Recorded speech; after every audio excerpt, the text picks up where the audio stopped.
Hello everyone, Joseph Dunphy here, and this is your weekly Grass10 grazing management update on the dairy edge. Pasture-based data for the week: the average farm cover is 699 kilos of dry matter per hectare, and the cover per livestock unit is just under 200 at 197. Growth rates for this week were 65 and demand at 55. The diet currently being offered on dairy farms is 15 kilos of grass and 4 kilos of supplement. Pre-grazing yield is at 1598. Dry matter percentages recorded for this week were 18% in Moorepark County Cork. Grass growth for the last week is below the 5-year average, and the grass growth for the coming week is predicted to be in around 70 kilos on average, with a range between 64 and 75 kilos dry matter per hectare throughout the country. Rainfall amounts are expected to be down to about 16 millimetres of rain in the east and the southeast, higher amounts up to 34-35 millimetres of rain for the northern and western seaboard. Average soil temperatures are expected to be in the region of between 12 and 13 degrees over the coming week. The key message in this week's Grass10 podcast is some farmers are dealing with poor grass supply, while others are still entering too high a pre-grazing yield. So about 25% of the farms that enter the cover this week in pasture base have a cover per livestock unit lower than 160 per cow, with an average farm cover on these cohort of 552 kilos. Average farm cover on all farms needs to remain greater than 600 kilos of dry matter per hectare, because below this level, grass growth is restricted. Reduce demand below growth rates on farms in order to increase the average farm cover. This can be done by releasing silage ground for the herd to graze after first cut, or introducing more supplement, preferably in the form of high quality bale silage. Current pre-grazing yield, as we said, for this week is at in around 1600 kilos. And we want to get this back to between 1300 and 1400 now for the latter part of the summer. Ideal cover per livestock unit is somewhere in the region of 160 to 180 now for this time of the year, and farms above 200 kilos of dry matter per cow or per livestock unit should now remove paddocks for bales to reduce the average farm cover, as this is pushing up pre-grazing yields. Farms greater than the cover of 200 per livestock unit currently have a demand of 15 kilos below growth rates. Demand needs to increase by removing supplement or moving paddocks to silage. All farms with a cover per livestock unit of greater than 160 should be using 36-hour allocations at the minute and remove any strip wires in place.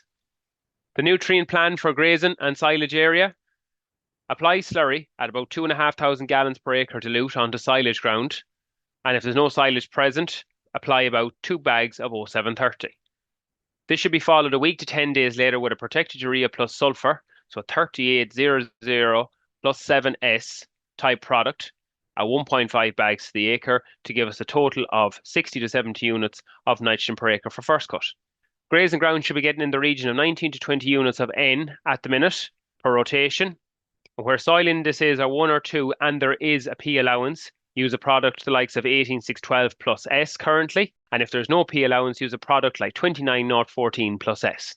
Swards with 20% or more clover, now is a good time to be using soiled water, dairy washings at in around 1,500 to 2,000 gallons per acre. Some reseeds that are now 5 to 6 weeks sown are now at the opportune time to apply a post-emergence herbicide. Some of these reseeds did not get started straight away with the dry spell, but are now growing very well, and careful attention needs to be given in order to apply spray at the correct timings. A benchmark is that the dock leaf should be in around the size of a €2 coin, and that the clover plant has its third trifoliate leaf emerged. And we have some pictures of what this looks like in this week's Grass10 newsletter. Some reseeds at the minute are having a secondary germination of grass and clover, and this will require careful monitoring in timing of the herbicide application. Ensure any herbicide is clover safe spray. When planning on grazing reseeds, carry out a pull test to ensure the plant is ready to graze. When the plant is pulled, the root should remain fixed to the ground. This week's featured farmer is the Fitzgerald's farm in Camp in County Kerry. They're milking 96 cows. The current diet is 17 kilos of grass and 3 kilos of meal. The cows are currently milking 24.5 litres, 3.95 fat and 3.5% protein.